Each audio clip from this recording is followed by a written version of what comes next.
Hi guys, welcome to episode 6 of this We Only Sing When We're Winning podcast. I'd like to welcome my fellow contributors. We have, in a beautiful electric pink, Gareth Hardman. Yeah, it's actually orange, but Oh, it's orange. yeah, No way that's orange. That is not orange. Never. it is to me. So this is obviously the Zoom video call.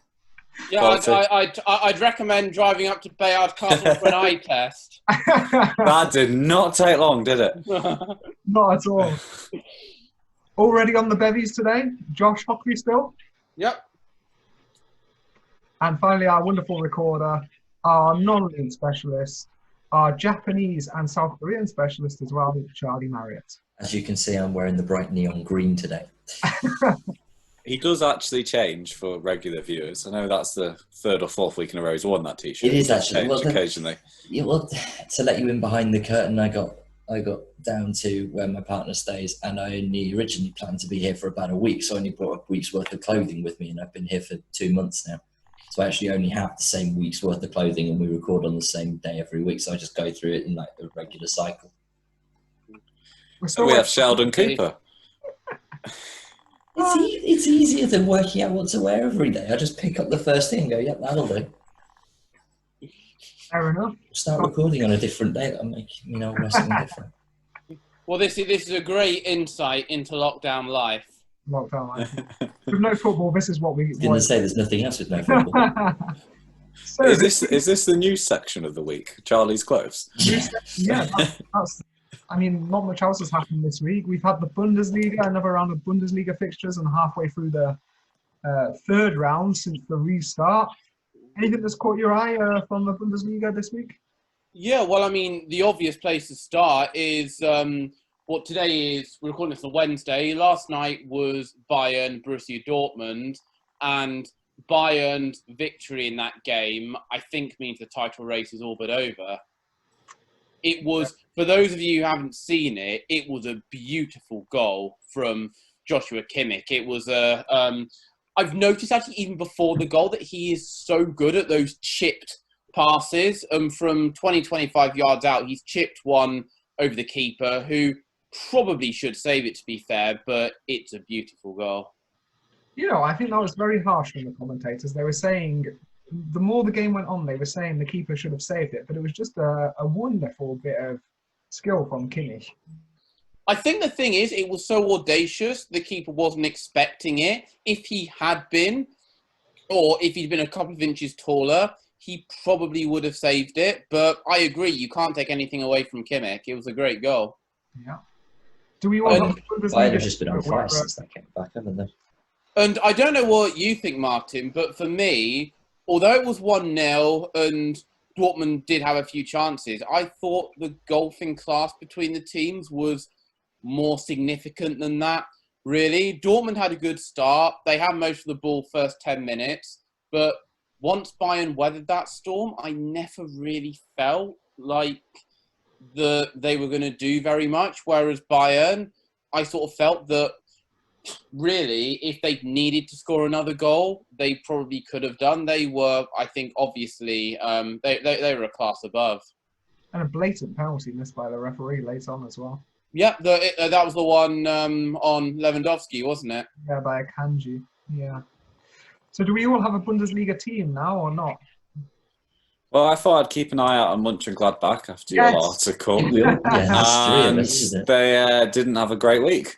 Not a great week at all, no. Started out with a home loss to Leverkusen, which was unlucky, I thought. There was a really dodgy penalty decision. It was 1-1 in that game.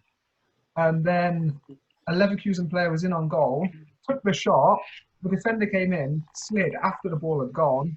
I mean, he did make contact with the man, but if you give that, you give 3 or 4 penalties every game. I remember us having quite a heated Facebook chat about that, because for me, that was the most blatant penalty you'll ever see. The striker hit the shot about last week. The defender comes in with the challenge, and he takes out the man. And for me, it's absolutely blatant. If that happens anywhere else in the pitch, it's a free kick. Yeah, I think the main thing to take from that, though, is that I went into watching the highlights for that game, and I'd heard Kai Havertz's name a lot, and suddenly I'm convinced now. there was a line from the commentator for the game was, but he just said, "That's what the fuss is about." And you're damn right. He had a great game, and like Gladbach are not a bad team. They were just beaten by a better team on the day.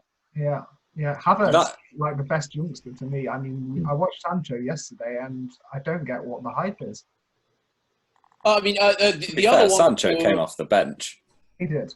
The other one to watch from Leverkusen is Florian Wirtz, who is 17 years old and, quite frankly, is an unbelievable player already. He's got end product with the ball at his feet. He can run at people. He's going to be a very, very good player. Anybody see Cologne's good comeback again? Yeah, there seems to be any the game 2 down against Düsseldorf. Yeah. It was absolutely crazy because the commentators were saying how dreadful Cologne were, and then in 5 minutes they're back on level terms. Commentator's curse. Classic example. What about your team, Josh? Oh. Well, I've been trying to follow a few teams actually, like Gladbach, obviously, because we all are. The more I'm watching, the more I'm getting into Leverkusen as well because of all the brilliant young players they've got. But the third team that I'm trying to watch is Union Berlin, and they're playing tonight, I think. So I'm going to try and catch that, and it's going to be a big match as well because it's two teams who are outside the relegation zone, but the way Werder Bremen are going, I think Union Berlin could do with getting a result tonight.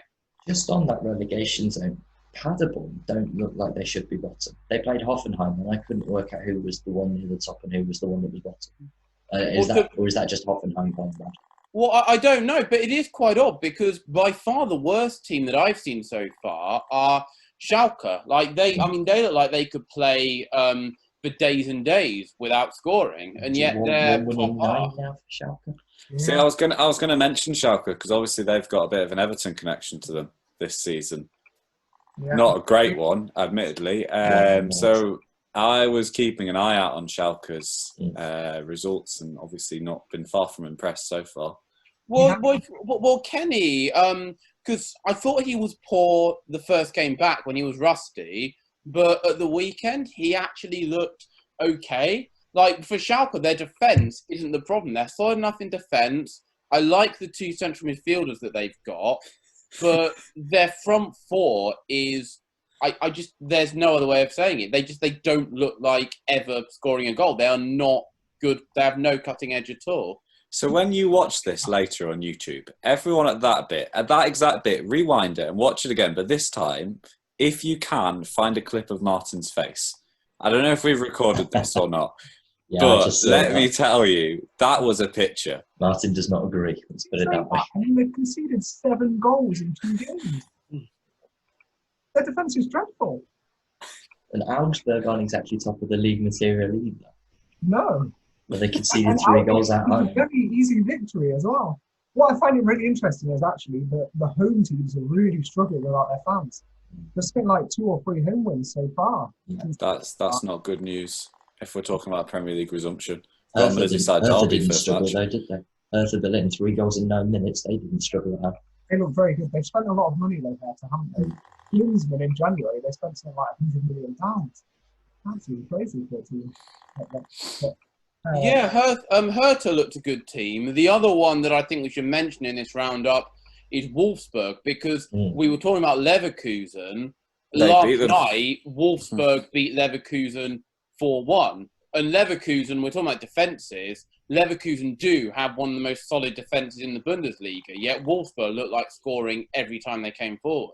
So a quick question, is this because players are still rusty and they're still defenders are fine-tuning, or is the Bundesliga always this open defensively? Good question. It's a bit of it's a good question. I think it's a bit of both in a way. Like there've been plenty of back and forth and free scoring games in Bundesliga in seasons past, but like you don't think until it actually happens just how much the sort of the difference with fans and no fans actually has. It's just looking through the results. There are a lot of games where one team scored 3 goals. Just this week we've had a 5-0, 3-0, a couple of 3-0s, a 4-0. 4-1, yeah. 4-1 I mean, as well. I haven't watched the Bundesliga pre-lockdown, so I don't really have anything to compare it to. My gut is that it is a bit of both. I do think the standard of defending is probably lower than the Premier League, but at the same time, the players are rusty. I think actually they're getting better. I think me and Martin and I both thought the standard was higher this weekend than it was the first weekend. For sure. From my own experience with Gladbach, I know that actually Jan Sommer hadn't kept a clean sheet until last night, since Really? 14th of December last year. Last year. Gladbach, Oh, you would look and you would say a defense of Hinter and Elvedi is pretty solid. So I think Charlie and Josh are right. It is a little bit of both at the minute. And is it the defensive standards are lacking, or is it that the attacking quality is better? Because Germany do have some of the best young attackers playing. Yeah, they do. And you look at sort of Leverkusen, Wolfsburg, Bayern. I mean, some of these teams going forward are really, really very impressive. So I do think it's a bit of both. A lot of the defending is questionable, but they are up against some of the best attackers in the world. Must be a dream to play in the Bundesliga for an attacker. Yeah. It's like the French league, really. Yeah, absolutely. Well, talking about other leagues, La Liga is coming back as well. Start of June, 8th of June, is it? Everyone excited for that? Oh, yeah. It'll be interesting and different. Yeah. Mm-hmm. I think from an Everton point of view, we've got a bit of a soft spot for Atletico Madrid after they knocked Liverpool out of the Champions League. So we're going to have to follow them with a keen interest. They're not doing that well this season, because last few years we've been used to them sort of being right up there with Real Madrid, Barcelona. I think they're not in the Champions League places at the moment. Yeah, but they're going to win it, so it doesn't really matter. They'll just get back in. No, Yeah. the league is good, because I remember before it ended, it was reasonably open? It wasn't. There was. I'm going to get the table up on my phone now, just so I don't know if it's up on. But there was More so than usual. Well, yeah, but yeah, Barcelona 58, Real Madrid 56, and then below that, admittedly, it drops down quite a lot. Sevilla 47, Sociedad 46, Getafe 46, Wow. Atletico 45, Villarreal 42. So, okay, put the normal two in that bracket. The race for third is going race to come back to who gets the match fitness up. Exactly, you've got The 5 fastest, teams yeah. there playing for 2 Champions League places, and to be fair, you've got Villarreal and Granada in 38, so they're not completely out of it because they've got 11 games to go. As much as I've just mentioned Atletico Madrid, it would be nice to have some newer names in there. Oh, completely, absolutely. Like you want like an equivalent of Leicester, really. One of the Spanish teams I have a soft spot for is Bilbao, and I do think it's worth mentioning this week that, and I'm going to pronounce the name wrong, but Aditz Aduriz has retired. And if you look at what he's done, he went to Bilbao when he was, I think, significantly into his 30s, and he scored over 150 goals for a club. That's just unbelievable. Yeah. Him and Inaki Williams up front for Bilbao, which is Yeah, but I mean, now you're talking, because when you've got Williams next to you, you don't need to do any running, because that lad has got some pace on him. Yeah, so it's a really good mix. The big thing about Bilbao, of course, is promoting their own, which is a lesson that a number of clubs could learn from. You're ready for Valencia to storm back up into third place, so yeah. We had to mention it. Dreadful season, hasn't it? It's been a really dreadful season for Valencia. Well, it ended last season so well. Yeah, and the squad has basically stayed together, added some good players. I really don't know what's gone wrong this season. I think it was a premature decision to get rid of Marcelino earlier on in the season, who was doing, I mean, last season was amazing for Valencia, and kind of 10 games in the season, they weren't doing so well in La Liga, decided to get rid of him, and they haven't done much better since. In fact, they've got worse. So, That the way, isn't it? yeah, Absolutely. hopefully on the restart, they'll be back at it. You look at the squads, and they have to be doing better than they are. To be below Villarreal will hurt them, for sure, local rivals. So I'm sure we'll see a different Valencia when Valencia returns. Hopefully. Okay, shall we move on to the challenge I set you last week? Yeah, go Yeah. for it. Okay. Yeah, so last week I set the guys a challenge of coming up with a Premier League 18, but they were only allowed one player from each side and not from Liverpool or Manchester City. So a difficult challenge, I think, to try and just pick one player from each side. How did you get on? I enjoyed it. I Come think on. this was easier. If anything. Yeah. Easier than the England challenge, I think, for sure. It was certainly easier, but if you look at the team I've put together, I think it's a fantastic team. We all Having- think, don't we? I know Gareth and I had 7 of the same 11 players last week, but I reckon that the 3 of us may be a bit closer as a whole this Yeah. time. I think We'll we may see. have got- We'll see. Again, I think with the England one, it's a case of we can see where we prioritise and where there may be a few gaps have been chucked in. Yeah. The bench. My bench is actually quite strong. Right, who have I got left? Yeah. Which teams? Yeah. Shall I you kick want- Yeah, Go go on. for it. Okay, so I'm going 4-3-3 this week. Ooh. Changing my system a little bit. I'm going for a conventional system rather than my crazy tactics from last week. Mhm. In goal was only one choice for me. It has to be David De Gea. That's my Man United player gone.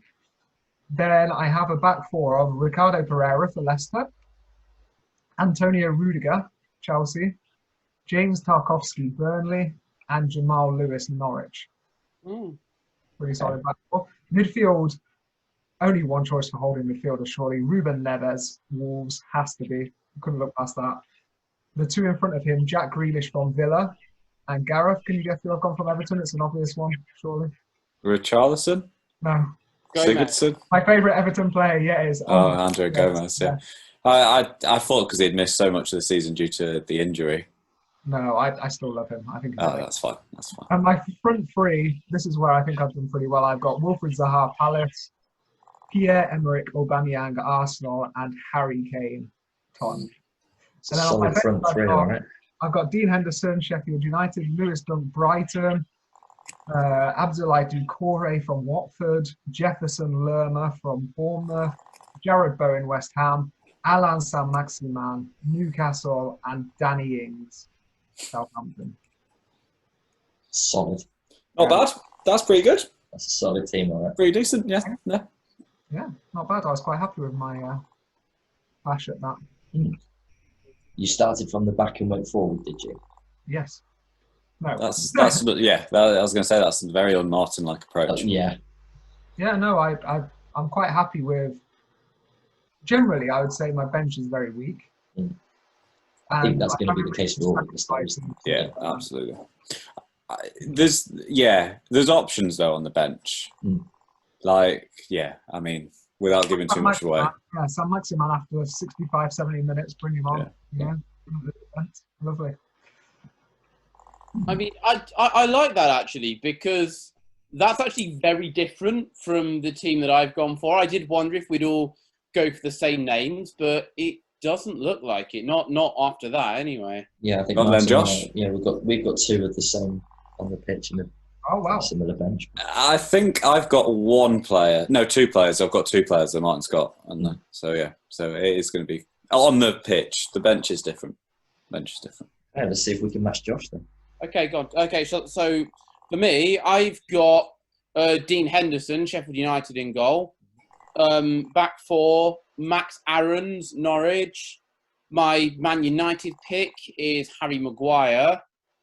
I seem to pick him in every one of these challenges. Lewis Dunk of Brighton. Sorry.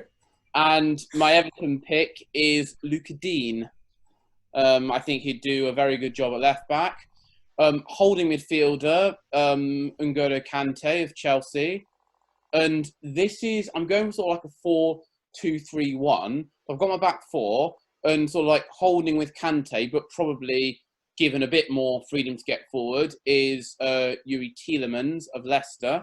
Good chance. I really like that midfield. I think that would be very solid behind my 3 who are Adama Traore of Wolves, Jack Grealish of Aston Villa, and I've sort of got. This is a little bit of a fluid formation because I've sort of got Aubameyang from Arsenal sort of cutting in off the left behind my main centre forward, who is Harry Kane of Spurs, obviously.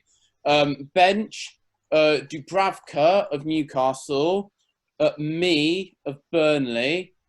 I had to get in who I think is the only ex-Exeter player in the Premier League, which is Bournemouth's Jack Stacey. He can cover the full-back positions. Rice from West Ham. And then I really like this attacking threat that I've got. Deulofeu from Watford, Zaha from Palace, and Ings from Southampton. So Really that's like my that 18. Really like that. There's a lot of That's good a good stuff in shout. there. This is a good job so far. Yeah, mine's going to be disappointing compared to these. What do you have, Gareth? Let's have it. Right, well, I agree with Josh, Dean Henderson in net. And then my back four is Aaron Wan-Bissaka at right back. Mhm. I've got, I can't believe no one's mentioned him so far, Johnny Evans from Leicester at centre back, alongside Nathan Ake of Bournemouth. I wasn't sure on my left back, and I didn't want to pick a West Ham player, so I've just kind of shoved Aaron Cresswell in there and kind of hoping everyone will breeze past it. I've gone for a 4-3-3. My midfield is very English, and partly to wind Josh up, I've got Mason Mount in there from Chelsea, alongside Harry Winks of Tottenham, and ahead of them, Jack Grealish. I think Jack Grealish is the obvious Villa shout. My front three is where the real power lies here. We've got Raúl Jiménez of Wolves, Pierre-Emerick Aubameyang of Arsenal, and Dominic Calvert-Lewin of Everton. And I think there's going to be a lot of goals in that front three. Again, it's a fluid formation. All of them can play. I kind of picture Calvert-Lewin or Jimenez as the actual central point of that, and the other two playing off them. But I think that'd be pretty fluid. The bench, I've got Nick Pope of Burnley. He's the only keeper to keep more clean sheets than Henderson, so probably controversial on the bench, but I like Henderson. Everton connections on the bench are plenty. We've got Shane Duffy of Brighton. I've got Ryan Bertrand from Southampton again, just brushing past it. James McCarthy, Crystal Palace, another Everton connection, and Gerard Deulofeu, Watford, wanted to get a further Everton one in there. And then rounding off my bench, we've got Todd Cantwell of Norwich and Alain Saint-Maximin of Newcastle. Nice. Harry Winks is quite a controversial. That's an interesting choice. I looked at the stats. I didn't want to pick a Tottenham player. I looked at the Tottenham squad. I didn't want Kane because I wanted Calvert-Lewin. And I looked through the rest of them and there was no one that I wanted. Absolutely no one. So I thought, well, where do I need a player? And central midfield was one of them. I looked at the stats and Harry Winks has made a hell of a lot of interceptions and breaking the play up. And that kind of swung it towards me because I thought that's actually what this team is missing, a defensive spine in the central midfield. So, and I also like Harry Winks. I think England are actually coming upon a crop of some very good young central midfielders. You know, we've mentioned Declan Rice. I've put in Mount and Winks. We've got Jack Grealish. No one's mentioned James Maddison yet. These are very, very talented players who play in the central midfield. Let's actually promote them ahead of some of the other players. As long as we don't end up with a Gerard Lampard situation where we have two cracking central midfielders and they can't play in the same team. Charlie? The interesting, can I just say, for Gareth's team, when did McCarthy go to Palace? That one has passed me by. He's a bit of a hero at Palace already. He went in the summer and Palace fans really like him. I mean, I'm not surprised. He was a good player. Did a very good job at Everton. I love James McCarthy. I had a lot of time for James McCarthy. He almost made it. He almost made it ahead of Harry Winks, but I liked the English trio I had. So. Yeah, no, a good player for Palace. No, yeah. It's so interesting because there are plenty of players in my team that haven't been mentioned yet. Oh, God. So this could get interesting. You will be able to tell very quickly that I started at centre forward and I moved backwards. So I'm doing the whole let's score more than we can see kind of idea with this. Okay, so Rui Patricio in goal. Nice. Okay. So this is going to be 4-2-3-1. Back four of Chilwell, Ake, Tyrone Mings, and Hector Bellerin. Midfield, well, a holding 2 of Kante and Rice. 3 of Richarlison, Paul Pogba, and Wilfried Zaha, with Kane up front. Wow. That's it. Score more than we concede, basically, because there's going to be goals going in, but there's also going to be goals conceded. I mean, Ake and Mings are a pretty solid central defensive partnership. Well, really. someone else mentioned Ake. Yeah, it was me. I was a bit relieved when you pulled him out. Just the bench: Henderson, Dunk, Aarons, Decore, Nathan Redmond, Chris Wood, and St. Maximin. St. Maximin, it's interesting. He's got in 3 of our squads. He's had a good season, hasn't he? He's been. I think it's more the fact that there's better players from other clubs, so it's not that he's not a good player. But personally, I'm surprised I'm the only one to have gone for Dubravka. I'm not sure there's a better keeper in the bottom half of the Premier League around. I think he's very good. No, he's solid, definitely. Yeah, again, it was a case of Dean Henderson's an obvious pick for me because Sheffield United don't have that many other players that have really stood out this season. They're more of a collective unit than individual players. And I agree, which is why I went for Henderson as my first choice keeper pick. But when you're looking for your backup keeper, there really wasn't anyone else at Newcastle that jumped out for me. I thought, well, that's a pretty good choice. No, that's fair.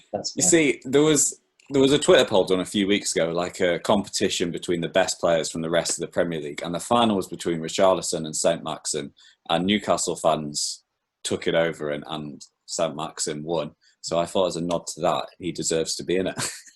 I mean, absolutely, like, he has lit up St. James's Park. Some of his runs, he's so speedy, so skillful. He's just a joy to watch, to be honest. And I don't like Newcastle, so that says a lot. Yeah. So shall we put these to Twitter poll again? Yeah, absolutely. We'll see if we get more votes this time. Who hasn't been up against each other? So I went against Charlie in the first round, Josh against Gareth. I think it's me against you, Martin. Okay, let's do that. Shall we do that? Yeah. Okay, if you send me your squads over in the next couple of days, I'll put a Twitter poll up. Try and find some more hashtags that get us a few more votes. I never would have won the England poll if it wasn't for only the 4 of us voting. Maybe you would have done. Well done, Charlie. I'm not going to take it away from you. No, I am. It's an absolute farce. No, I'm joking. How can you say it was an absolute farce when 3/4 of it was your team? Because you had Trevor Sinclair in there. What's the thing wrong with that? It was a same player. I had to, like, Charlie's midfield was just better. I mean, funnily enough, it was Trevor Sinclair that convinced me to vote for Charlie. Like, that 2002 World Cup, he is a player. You just have an agenda against Raheem Sterling. It's going to hurt you, Gareth, but Moving on. Gerard that convinced me. Sorry. It's fine, don't worry.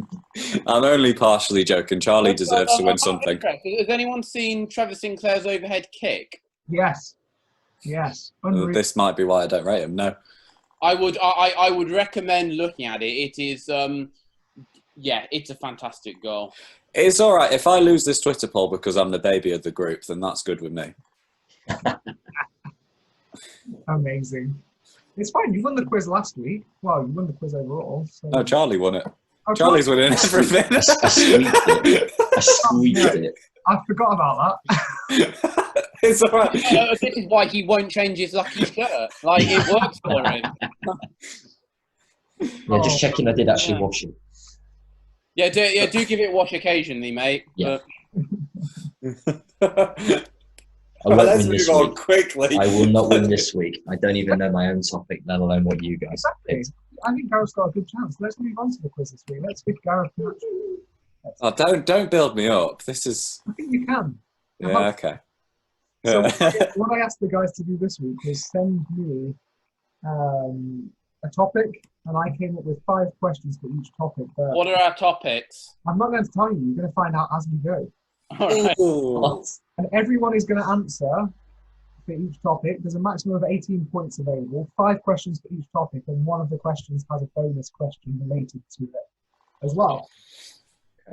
Okay, so does everyone have something they can write something down on a phone, a piece of paper? Yeah, lovely.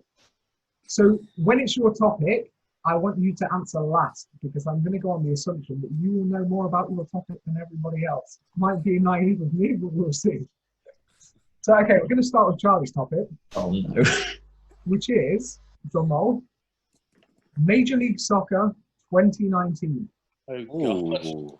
Okay, this Okay. is going to be impossible. It is going to be impossible. I found some pretty good questions. Oh no. Wikipedia was my best friend today. First question. Which Los Angeles FC forward ended the campaign as top goal scorer with 34 goals? Good luck, guys. Charlie looks confident. That was straight down. I do know that one. Oh. Yeah, no, I don't even know who plays for Los Angeles FC, so this is going to go well. Okay, shall I do all 5 questions and then we'll come back? Second one. This is just a bit of a curveball. How many matches were played in the MLS in 2019 in total? I'm going to give you a leeway here of 20 games. But I do have the exact figure. It's an interesting one. That's a hard one to calculate. Yeah. Can we use calculator? Nope. What?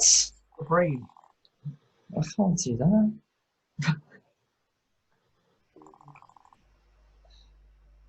Okay, you can use a calculator. As long as you're showing me that it's not Wikipedia.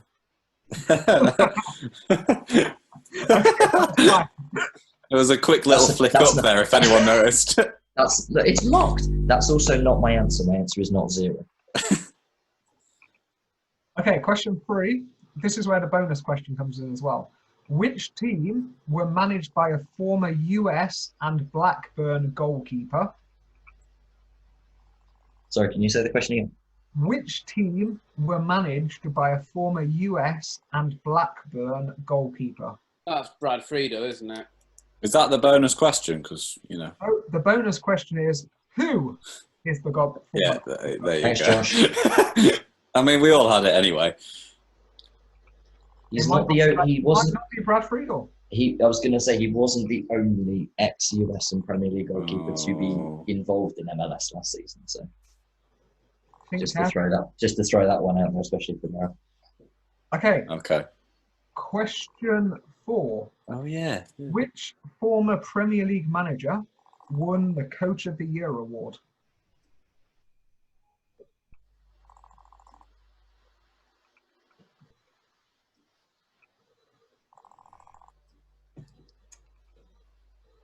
Okay. Mhm. And question 5. There's one player missing from this MLS Best 11 side. He's a former Aston Villa player. Who is it? So the side is Vito Minone, classic, Ike Opara, Miles Robinson, Walker Zimmerman as a back three. Then we have 4 in midfield, Eduard Atuesta, Maxi Morales, and Alejandro Pozuelo, another blast from the past, plus this former Aston Villa player. Then up front, we have Zlatan Ibrahimovic, Josef Martinez, and Carlos Vela. Who is the missing player in that best 11? Former Aston Villa player. I know I've got 0 right here.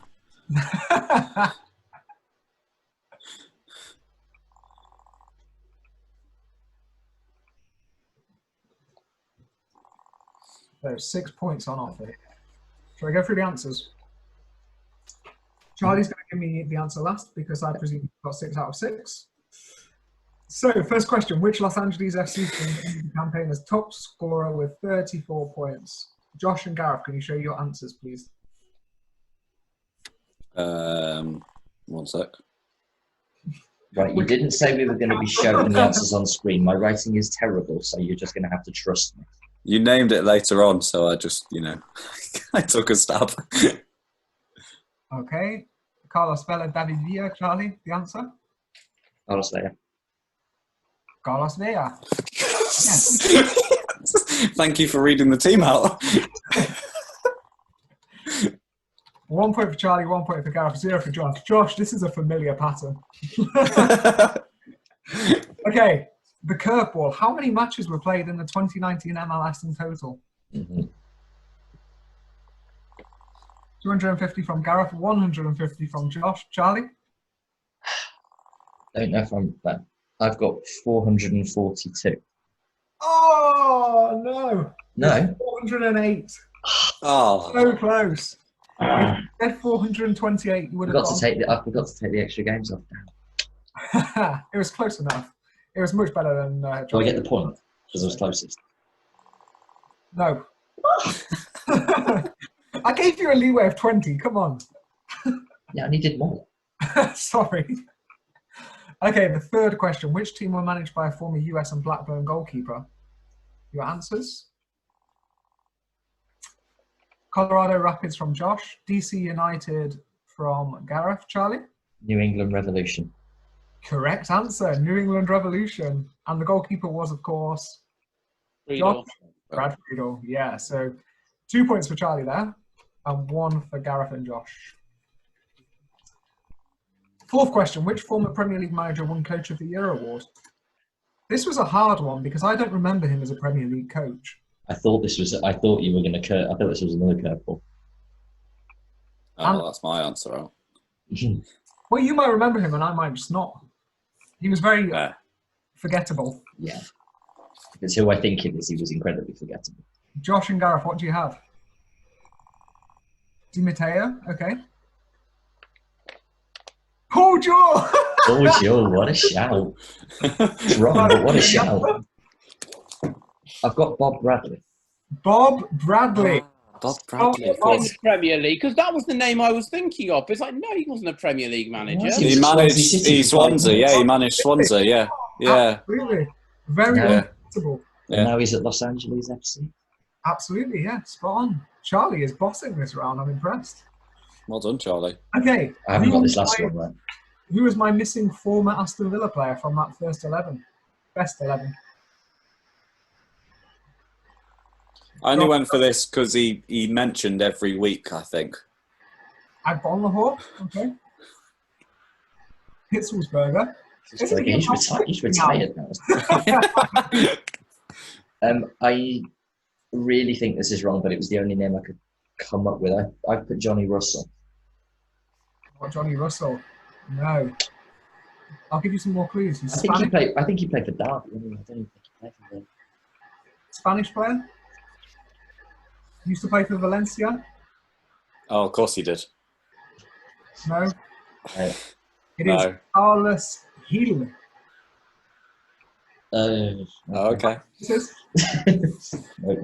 played for Villa, yeah, in the Premier League back in the day. Well, back in the day, about 4 years ago. So, nice round for Charlie there. At the end of that round, it's 4 points for Charlie, 2 points for Gareth, 1 point for Josh. Nice. That's a good topic. I like that topic. I feel educated about the MLS. What was your reason for choosing it? Because I like the MLS and I know you guys don't watch it. Yeah, that's a fair point. I wonder why Gareth chose his topic. Is it Everton? Is Iceland's group stage matches at the 2016 European Championships. Okay. Super. Yeah. I love this one. Yeah. I was proud of this one. Some good questions here as well. Yeah, there's too much leeway, though. You're going to come up with some obscure ones here. I don't think they are too obscure. I think they're okay. Okay, go for it. Okay. So the first one is probably the easiest question. So if you don't get this, you're a bit screwed. Iceland faced a reasonably tough group at Euro 2016 alongside Hungary and Austria. Who were the fourth and final team? Boo. Charlie's face tells. Don't have a Scooby-Doo. There we go. You might be in with a shot here, Gareth. Come on. Okay, second question. How many games did Iceland win, lose, and draw in their group? Gosh. Yep. Okay. Third question. Which former Manchester United player scored against Iceland in their opening fixture?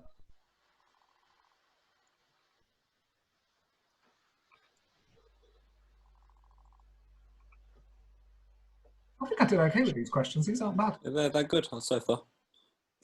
Question 4. Which player, currently playing in the Championship, scored for Iceland to set them on their way to an important result against Austria?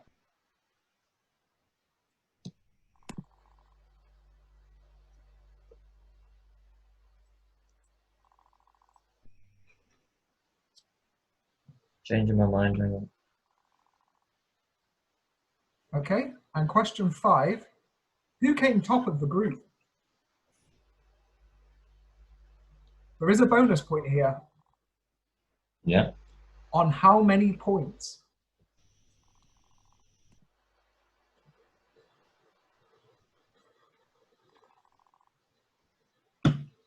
Okay, cool. Yep. Okay, so Charlie and Josh, I want you to reveal your answers before Gareth, because Okay. all of you is correct. Yeah. Who were the fourth and final team in Iceland's group? Is it Portugal? It was Portugal. It was Portugal. Absolutely. That was a guess. I didn't remember that at all. There's something in the back of my mind that said it was a. What's big gone? team. What's interesting about Portugal? No, we won't do that yet. We'll move on later. I was Come back going to next say that you're going to need to give us some context. Yeah, that's fine. Yeah, we'll come back to that one. They have nice beaches. Yeah, Is that they have what nice you're looking beaches. for? Yeah, that's it. Yeah. Okay, how many games did Iceland win, lose, and draw in their group? One of each.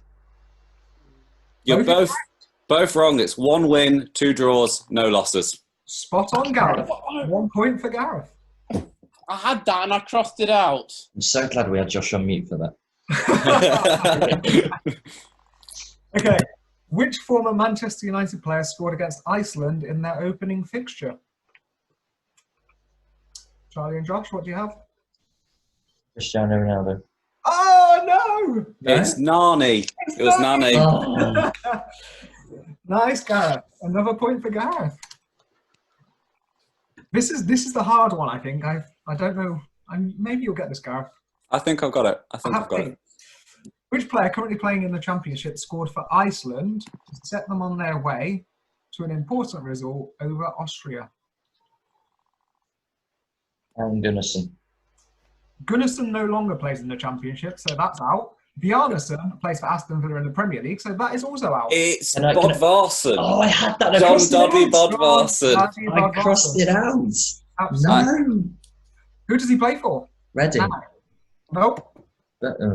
I don't know who he currently plays for. I didn't research. No. I know who scored the first goal, so it was obvious to me. It didn't matter the Championship bit. Charlton? No. No, that was Goodmonson, wasn't it? Oh. Yeah, Millwall. So Gareth, on to 4 points now. This is showing you guys up. Come on. I Final did the question. research. Who came top of Iceland's group? Austria, Portugal, It was Hungary with 5 points. Hungary with 5 points. Absolutely Right. spot on. Fine. So here's my bonus question. What's interesting about Portugal being in that group? What is interesting about Portugal?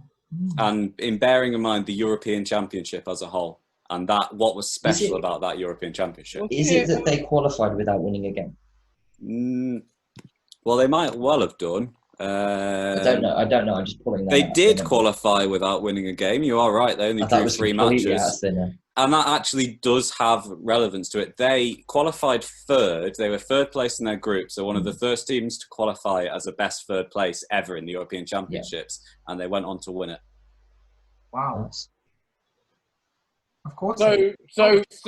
So hold on. So with this group would have been Iceland in second, Yep. Portugal in third, and Austria last. Austria last, yeah. So that is basically sort of almost like the reverse of what you would expect that group to be.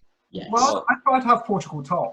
For sure. Yeah, I'd have had Portugal top and then Yeah, probably. Portugal top, but This is why I chose it, because that group was such a change on everything. The other reason why I chose it is that someone I work with is Icelandic. She's half Icelandic, and her cousin started every single match of that tournament for Iceland. Wow. And indeed played every match in the World Cup as well. Who was he? Sversen, the right back.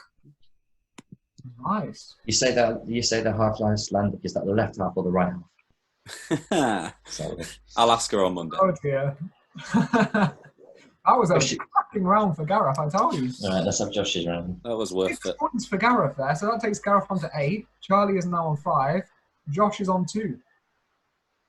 So Josh needs all 6 and for Gareth to get 0 to draw, and then we'll head to a tiebreaker. Or Charlie could have a say still. Let's see what happens. That's what Josh's round is. Josh's topic, it's quite a topical one, quite a current one. It's Brits in the Bundesliga. Ooh. Okay. This Okay. is where I'm going to fall off, isn't it? For not watching it so far. It's not necessarily current. Oh, okay. Some of them are. I mean, the first question.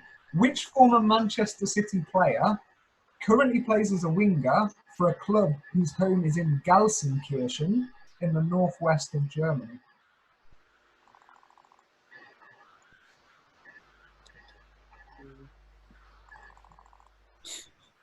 Okay. Second, which ex-Chelsea youngster played for Hamburg in the Bundesliga between 2011 and 2014?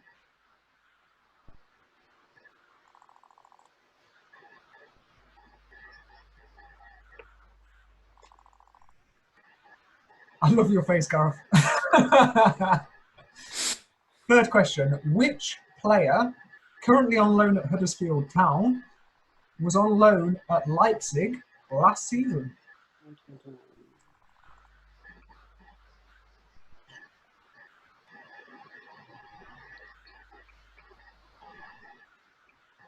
This is great audio, by the way. Shows the concentration in this. A lot of concentration. Question 4. Reece Oxford currently plays his football at FC Augsburg, but at which German side did he have 2 loan spells back in 2017 and 2018?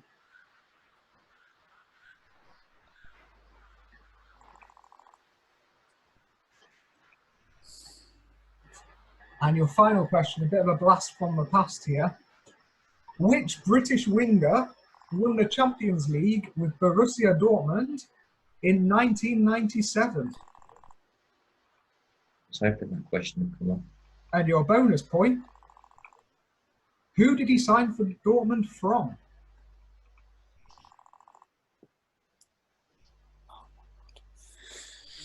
This has all gone wrong. This is quite a horrible round, to be fair. That's all right, Gareth. I think you've still beaten me. No, probably not. I don't think I've got any of those. Yeah, but I had to get 3 right to level with you. So That's a fair point. I think I've got 2. 2 is a good score in not your own round, to be fair. It's not really. Okay, shall we go through the answers? Charlie and Gareth to show first, Josh to correct them. Okay. So, first question was, which former Man City player currently plays at a winger for a club whose home is in Gelsenkirchen? No idea, so I just guessed Sancho as a, former Man City player winger. Well, I guess Kenny because Gelsenkirchen is Schalke. It is Schalke. It is Schalke. But it's not Kenny. It's not Am I right in thinking it's Rabbi Matondo? Rabbi Matondo. Never heard of him, so No. Apparently Real Madrid are after him, so you might hear the name again. He's but- he's a Welsh international, despite the fact he's pretty young. Yeah. Also, Real Madrid signed Julian Faubert, so we can't really comment on the transfer policy too That greatly. is very true.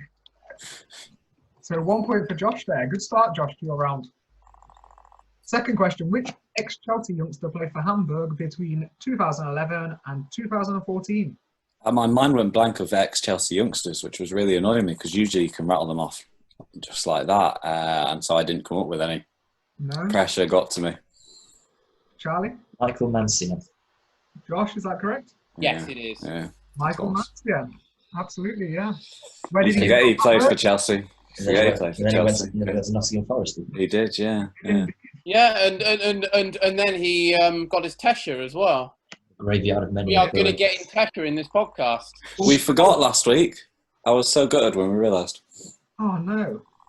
So We're going to have to re-record it. Welcome to my England team. It might as well have been Robert Tesher, Come on. Okay, third question. This was a hard one. Which player currently on loan at Huddersfield was on loan at RB Leipzig last year? I know my answer's wrong, but I couldn't think of anyone else. Okay, let's have Again, I couldn't think of anyone, but yeah. I guessed Ollie Burke, not Ollie Burke. and I've got my season one. Is it Emil Smith Rowe? Spot on, Josh. Beautiful. Emil Smith Rowe. He's pulling it back here. 3 points for Josh. Wow. Yeah, I not the next question. That was the one. This one is an interesting question, which at least one of us should get. Reece Oxford currently plays his football at FC Augsburg. At which German side did he have 2 loan spells back in 2017 and 2018? I took a stab at Cologne. Okay. Was it Mönchengladbach? Okay, Josh? I was thinking about Gladbach. This was a guess. I ended up going for Leipzig. 1 point for Charlie. Well done, Charlie. I'm back in the room. Did we not see him live? I'm sure he came on. I think he might have been. Yeah, I think he was definitely on the bench that day. The name rings a bell. Okay, and the final question then. Which Scottish winger won the Champions League with Dortmund back in '97? Scottish. Well, British, yeah. I'm adding Scottish now. You see, I thought because of the way this podcast has gone, I put as a joke Trevor Sinclair. That would have been really good if it had been. That would have been amazing. And I put West Ham as the team just because, yeah. Why not? Charlie? Paul Lambert. Yeah. Okay. It is Paul Lambert. Yeah, absolutely. Nice. 3 points for Charlie, 4 points for Josh at the minute. Bonus question. Who did he sign for Dortmund from? So basically, if I get this right, I win the quiz. Yeah, exactly. This has everything riding on it. Charlie. I think I don't know. I'm guessing it was Celtic. I have also gone for Celtic. It's a guess. If the question was who did he sign for, Or you would be correct. It is actually Motherwell. wouldn't have got that. So the final scores we have Gareth on 8 points, Oh, stuck in there just. Josh on 6 points, Charlie on 7. Oh Yes! Come on! Oh. Good effort, Right, guys. I quit this podcast. No. I told you I felt it for you today, Gareth. I knew it was going to happen. It's all that Iceland work. Absolutely. That says 6 points on your own round. I put the effort in. That annoys me because I should have got the MLS games question. Yeah, if you'd gone 20 lower. What was your tiebreak question? Yeah, can we have the tiebreak question anyway? I didn't have one. I was going to come up with one. That's why he didn't give you the point, Charlie. Yeah, that's what I knew that was going to happen. I can think of a tiebreak question. How can I link all three? Who has played in the MLS, also played for Iceland, and played in the Bundesliga? No one. If you find someone who's done that, then, I mean, your better bet is someone who played in their group, surely. Probably. I don't have a bonus question at this point. I would have found a bonus question for each of your categories. But... It's fine. Another question. Okay, I've got one for Gareth. Okay, go on. What minute did Iceland qualify for the quarterfinals? What minute of their final game? 94th minute? Oh, he is on fire. Yes! There's no way he knew that. There is no way he knew that. Do you want to know what it is? First of all, I've got an Excel spreadsheet of all the players, how many appearances they've made, their average age, all of this, all in there. I put the F in, I'll tell you this. I have work this week as well. But also, I knew it was a 90 plus something minute because Emma and I really got into Iceland that tournament. We were really rooting for them. And I remember it vividly, watching that match, running around the house, screaming because they'd just scored this late winner. Which is another reason why I chose it. So I knew it was late. I wouldn't have got 94th, but that's what the spreadsheet's there for, my friends. Very nice. So next week, is it Gareth hosting? No, it's Charlie. It's Charlie. Hi, do you have any ideas for a quiz for us? Are we going to do the same kind of thing, or are we going to do a bit different? We can. Or I can come up with one topic and we all guess around the same thing if I just give you the general theme, but I don't give you any more than that. can do it that way. But Yeah. do you prefer the mastermind style topic? I quite enjoyed this quiz, but I'm open to Josh, Gareth? whatever you like. The one I've got an idea for the week after is going to be different to this, so make of that what you will. Okay, I'll do something different. I'll give you the general topic. We won't have 15 questions. We'll just have 10. But we'll do the same sort of format. So the topic, and I thought about this a little earlier, which is my favourite World Cup? Oh, that's 2002. Exactly, so we're not going to do it. We're going to do the one after that. We're going to do the 2006 World Cup in Germany. That is your topic. I'm telling you nothing else. There'll be 10 questions. Okay, that's Okay. good. Good I luck, like that. gentlemen. I remember the 2006 World Cup, so that'll be fun to research that a bit more. Yeah. What's our squad builder? Your squad builder is one that is deceptively easy. Now, you need to come up with just the first 11 this time. No substitutes to worry about. And this can be all-time Premier League, so 1992 for now. But you have to use, in the names of the players, you have to use every single letter of the alphabet. It doesn't have to be at the start of their name, Oh my god. anywhere within the name itself. But by the end of it, you need to have used all 26 letters of the alphabet. Wow. Okay. Good luck, gentlemen. This could be the worst team ever. Wow. Apple Xavier, you are my friend. He's everybody's friend now. Everyone's going to have him left back. Amazing. Great. Oh, I love it, love There it. you go. Sounds Okay. good. Sounds good. Looking forward to it. Well, thanks for listening, guys. It's been a great podcast this time. We're looking forward to bringing you more in the coming week.